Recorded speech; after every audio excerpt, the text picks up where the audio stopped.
Hello student, यहाँ पे question है सेमी सर्कुलर रिंग है जिसका मास m है, रेडियस r है, लीनियर चार्ज डेंसिटी लैम्डा है, वो अपने सेंटर पे हिंज्ड है और उसको यूनिफॉर्म इलेक्ट्रिक फील्ड पे रखा है। इलेक्ट्रिक फील्ड लेफ्ट डायरेक्शन में है, ठीक है। अब उन्होंने बोला if the ring is slightly rotated about centre point that is o and release find the time period of oscillation. तो बच्चे इसको समझना, ध्यान से डायग्राम को समझना यहाँ पे बहुत इंपॉर्टेंट है, ठीक है।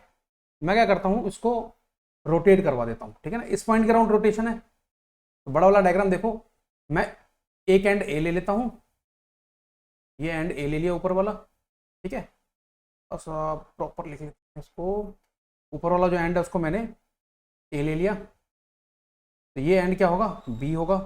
अब इसको अगर मैं थीटा रोटेट करा दूं इस तरफ एंटी क्लॉकवाइज इस तरफ, है ना, तो ए पॉइंट कहाँ पे आ जाएगा, यहाँ पे आ जाएगा, है ना। ए वाला जो एंड है वो यहाँ पे आ जाएगा इस तरीके से, ठीक है। तो बी वाला एंड कहाँ चला जाएगा, देखो ए को मैंने, इनको कितना रोटेट कराया मैंने, इस तरफ थीटा रोटेट कराया, ठीक है। बात क्लियर है। तो बी भी आगे कितना चला जाएगा, थीटा आगे चला जाएगा, ये बात क्लियर है, ठीक है। बी भी आगे कितना चला जाएगा, थीटा आगे चला जाएगा, ऐसे, है ना। बी एंड भी आगे रोटेट कर जाएगा, तो बी अब यहाँ पहुंच गया और ये रहा रिंग का पार्ट इस तरीके से, ठीक है। अब जो रिंग की नई पोजीशन दिख रही है हमको, वो ऐसे दिखेगी, है ना। बात क्लियर है।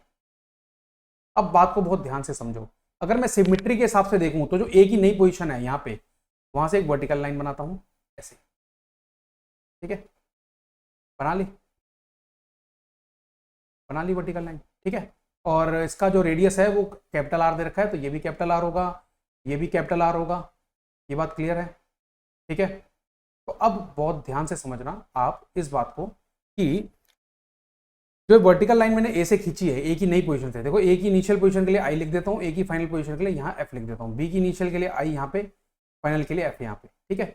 तो ये इस तरीके से हमने क्या किया, इस सेमी सर्कुलर रिंग को हमने रोटेट कर दिया, ठीक है।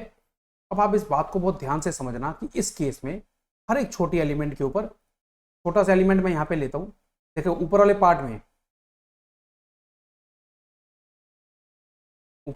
में अगर मैं एक छोटा सा एलिमेंट यहाँ पे लेता हूँ डी क्यू, तो डी क्यू के ऊपर इलेक्ट्रिक फील्ड की डायरेक्शन में फोर्स लगेगा डी क्यू इंटू ई, और उसकी सिमेट्री में एग्जैक्टली एक नीचे एलिमेंट ले लूँ, ठीक है, तो उस पर भी, उस डी क्यू पे भी इसी तरह फोर्स लगेगा डी क्यू इंटू ई। इन दोनों का टॉर्क जो है, ये दोनों सिमेट्रिकल पोजिशन में है, तो इन दोनों का डिस्टेंस मान लेते हैं कि ये डिस्टेंस जो है वो कुछ वाई होगा, है ना। तो ये जो सेपरेशन है ये भी वाई होने वाला है ना। तो इन दोनों का जो टॉर्क आएगा, यानी कि इस फोर्स का और इस फोर्स का जो टॉर्क आएगा ओ पॉइंट के अबाउट, वो क्या हो जाएगा, जीरो हो जाएगा। रीजन क्या है, रीजन क्या हो सकता है, जो नीचे वाला डी क्यू इंटू ई फोर्स हमने लिया है, जो नीचे वाला हमने फोर्स, नीचे वाले एलिमेंट पे फोर्स लिया है, वो इस सेमी सर्कुलर रिंग को कैसे रोटेट कराने की कोशिश करेगा, ओ पॉइंट के अबाउट ऐसे, है ना, या ओ पॉइंट के अबाउट बना देता हूं, ऐसे रोटेट कराने की कोशिश करेगा, ठीक है। बट ये जो ऊपर वाला फोर्स है ये ऐसे रोटेट कराने की कोशिश करेगा, यानी कि दोनों के जो टॉर्क हैं वो डायरेक्शन में अपोजिट है ना। इन दोनों छोटे छोटे जो मैंने एलिमेंट लिए उनके ऊपर जो छोटे छोटे फोर्स लग रहे हैं यहाँ पे, उन दोनों के जो टॉर्क हैं वो डायरेक्शन में अपोजिट हैं, और सिमेट्री के कारण मैग्नीट्यूड में इक्वल भी होंगे। जब हम फाइंड आउट करेंगे कितना आएगा, किसी भी एक के कारण टॉर्क कितना आ जाएगा, D Q into E into Y आ जाएगा ना, है ना। तो इसका मतलब अगर मैं बात करता हूँ, ठीक है, मैंने आपको एग्जांपल दे दिया, तो ऐसे बहुत सारे सिमेट्रिकल होंगे। अगर ऊपर एक एलिमेंट ले लिया मैंने ऐसे, यहाँ पे एक डी क्यू ले लिया, तो उसके सामने नीचे एक एलिमेंट होगा। बात क्लियर है। तो ये जो मैंने ए से वर्टिकल लाइन खींची थी, अब इसको मैं ब्लैक कलर कर रहा हूं, इस वर्टिकल लाइन के लेफ्ट पार्ट में जितना पोर्शन है उस पर जो नेट टॉर्क लगेगा वो तो जीरो लगेगा। बात क्लियर है, ये बात क्लियर है। कौन सा पोर्शन होगा, ग्रीन कलर से बता रहा हूं, ये देखो ये पोर्शन, ये जितना भी पोर्शन है जो ग्रीन कलर से मैं शेड कर रहा हूं, उस पर जो नेट टॉर्क लगेगा इस इलेक्ट्रिक फील्ड के कारण, वो क्या लगेगा, जीरो, यहां तक बस, ठीक है। यहां से यहां तक ये जो पूरा पोर्शन हमने लिया है जिसको मैं ग्रीन कलर से शेड कर रहा हूं, इस पार्ट पे जो नेट टॉर्क लगने वाला है इलेक्ट्रिक फील्ड के कारण, और किस पॉइंट के अराउंड टॉर्क ले रहे हैं हम, ओ पॉइंट के अबाउट, है ना, जो सेमी सर्कुलर रिंग का सेंटर है जो हिंज्ड है उसके अबाउट, तो टॉर्क कितना लगेगा, जीरो लगेगा। बात क्लियर है, ये चीज हमें क्लियर है। सबसे पहले अगर ये बात क्लियर है, हमें थोड़ा सा क्लीन अप करते हैं, यहाँ पे थोड़ा सा यहाँ पे क्लीन करते हैं मामला। तो हमें समझ आ गया कि ये जो पोर्शन है इसके अंदर तो सिमेट्रिकली एलिमेंट्स रहेंगे आमने सामने, और उसके कारण क्या होगा, बहुत सिंपल सा कॉन्सेप्ट है कि सारे के सारे टॉर्क जीरो हो जाएंगे। जब इतना हमें समझ आ जाता है तब इसके आगे सोचना स्टार्ट करते हैं। इसके आगे हमें क्या सोचना है कि कितना पोर्शन बचा जिस पे कुछ टॉर्क लगेगी, प्रोबेबिलिटी है वो, देखो नीचे वाला ये पोर्शन, इसको मैं ब्लैक कलर से शेड कर रहा हूँ, ये पोर्शन। बात क्लियर है? ठीक है। इस पोर्शन में जब आर है, थीटा है, तो ये लेंथ कितनी हो जाएगी आपकी, अगर मैं यहाँ की लेंथ देखूँ, ये वाली लेंथ कितनी हो जाएगी, ये हो जाएगी आर इंटू थीटा। ये बात क्लियर है? ठीक है। तो इधर वाले पोर्शन के लिए हम सिमेट्रिक देखो, सिमेट्री देखो, अगर यहाँ से भी मैं ऐसे ड्रॉ करता हूँ तो ऊपर वाले पोर्शन जैसा एग्जैक्ट बनेगा, तो ये एंगल भी थीटा होगा। ठीक है। और ये आर्क भी कितना आ जाएगा, ये भी कितना आ जाएगा, आर इंटू थीटा आ जाएगा। ठीक है, ये बात क्लियर है हमें? तो अब देखते हैं, इसके आगे बढ़ते हैं। ठीक है। अब ये जब हमने पूरा डायग्राम बना ही लिया है, ठीक है, जब ये पूरा डायग्राम बन ही गया है, अब हमको कहाँ से कहाँ तक देखना है टॉर्क, कितना पोर्शन लेना है सेमी सर्कुलर रिंग का, उसमें मैं आई और एफ से बताता हूँ। ये हो गया इनिशियल और ये हो गया फाइनल, मतलब ये जो पोर्शन है, इनिशियल फाइनल कह लो या 1 2 नेमिंग कर दो, जो भी करने कर दो। जो ग्रीन कलर से मैंने शेड किया है, इतने पार्ट में आपको क्या देखना है, टॉर्क देखना है। तो बिल्कुल सिंपल सा कॉन्सेप्ट है, इसके ऊपर भी पॉजिटिव चार्ज ही होगा सबके ऊपर। तो अगर हम इनका एक सिमेट्री के हिसाब से देखें तो इन पे जो नेट फोर्स लग रहा होगा, है ना, इन पे जो नेट फोर्स लग रहा होगा, ठीक है, वो यहाँ पे कहीं पे लग रहा होगा। बात क्लियर है? यहाँ पे कहीं पे फोर्स लग रहा होगा। ठीक है। और वो फोर्स किसके बराबर होगा वो हमें सोचना है। मैं टोटल कितनी लेंथ आ गई, टोटल लेंथ कितनी आ गई यहाँ पे, R theta plus R theta, that is 2 R theta आ गई। ये बात क्लियर है? देखो अप्रोक्सीमेटली लेना है, जरूरी नहीं फोर्स यही लग रहा होगा, फोर्स हो सकता है उस पॉइंट से थोड़ा ऊपर लग रहा हो, है ना। अगर ऐसा कोई पार्ट है तो उस पर जो नेट फोर्स लग रहा होगा, इस तरीके से ना, हर एक एलिमेंट पे कैसे फोर्सेज लग रहे होंगे, ऐसे लग रहा होगा, ऐसे लग रहा होगा।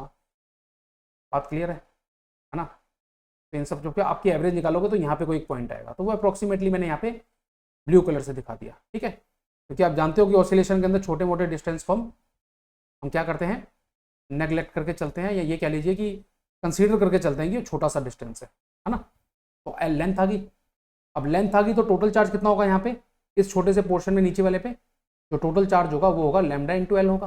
बात क्लियर है? तो फोर्स कितना लगेगा, फोर्स लगेगा इस तरफ इलेक्ट्रिक फील्ड के कारण, वो फोर्स कितना आएगा, वो फोर्स आएगा जितना चार्ज है lambda L into electric field. यही होता है ना, किसी भी चार्ज पे कितना फोर्स लगता है, इतना ही लगेगा। ठीक है। अब इसकी वैल्यू पुट करते हैं, यहाँ पे आ जाएगा लैम्डा इंटू एल की वैल्यू कितनी है, 2 आर थीटा इंटू ई आ जाएगा। चलो भाई फोर्स आ गया।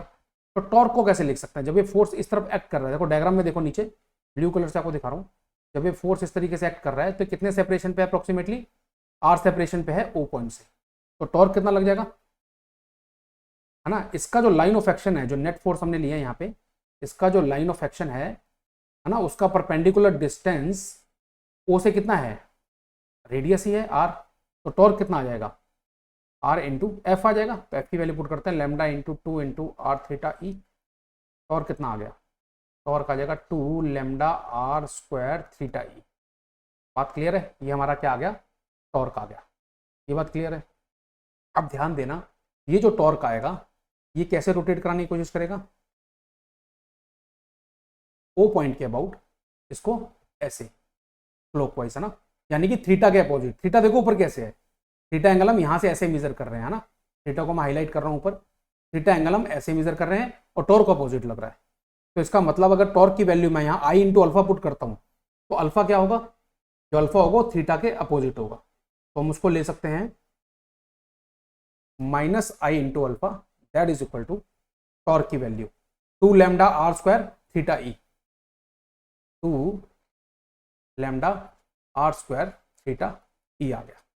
ये बात क्लियर है? अब आई की वैल्यू पुट करते हैं। रिंग के लिए क्या होता है, चाहे सेमी सर्कुलर रिंग हो, चाहे पूरी रिंग हो, चाहे रिंग का एक छोटा सा पार्ट हो, सेंटर के अबाउट इसका मोमेंट ऑफ इनर्शिया कितना आता है, जो भी पार्ट आप ले रहे हो उसका मास इंटू रेडियस का स्क्वायर। तो यहाँ पे सेमी सर्कुलर रिंग का मास दिया हुआ है, बाद में वैल्यू पुट करते हैं, स्मॉल एम ले लेते हैं उसको, तो आ जाएगा minus M into R square into alpha, that is equal to 2 lambda R square theta E. R square से आर स्क्वायर कैंसिल आउट हो गया। ठीक है।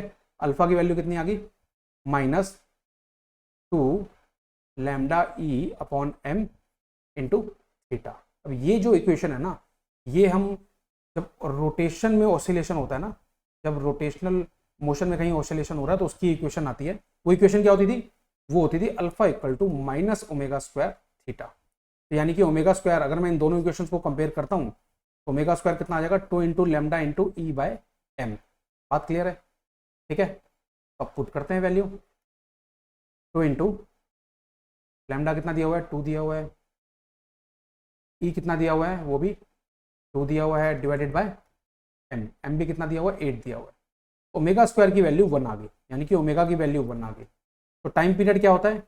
2 पाई अपॉन ओमेगा, यानी कि 2 पाई डिवाइडेड बाय 1। तो टाइम पीरियड कितना आ गया? 2 पाई सेकेंड। बात क्लियर है? तो कुछ ऐसा ही मिलेगा चल रहे हैं तो टाइम ऑब्वियसली सेकंड में आएगा, तो टाइम का आंसर आ गया 2 पाई सेकेंड। तो ये हमारा क्या है? फाइनल आंसर है। ये हमारा क्या है? फाइनल आंसर है इस केस में। ठीक है, सो आई होप आपको एकदम सोल्यूशन इसका क्लियर है। Thank you very much.